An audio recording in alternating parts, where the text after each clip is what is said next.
Monsieur Retailleau. Donc quand il parle des barbares, on voit bien que très souvent derrière ça, il y a des soubassements racistes.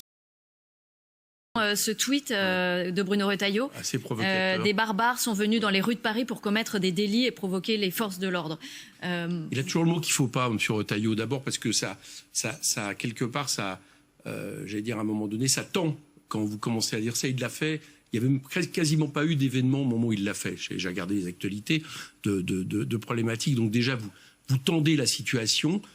Et puis le mot barbare, quand vous dites les barbares, ça veut dire qu'il y a des gens qui sont barbares et d'autres qui sont civilisés.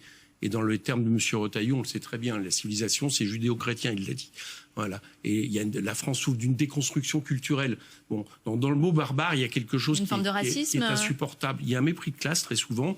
Et puis, écoutez, c'est tout le discours perpétuel de M. Retailleau. Donc, quand il parle des barbares, on voit bien que très souvent, derrière ça, il y a des soubassements racistes qui reviennent. Donc, je trouve que c'était vraiment quelque chose de totalement décalé par rapport à la situation.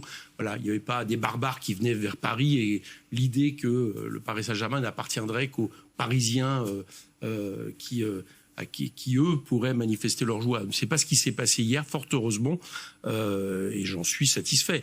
Ça ne veut pas dire que je suis naïf, ça ne veut pas dire que les forces de l'ordre ne devaient pas être là, c'est pas ce que je dis, mais je trouve que ce genre de tweet, c'était quelque chose qui était là plutôt pour tendre encore plus l'atmosphère.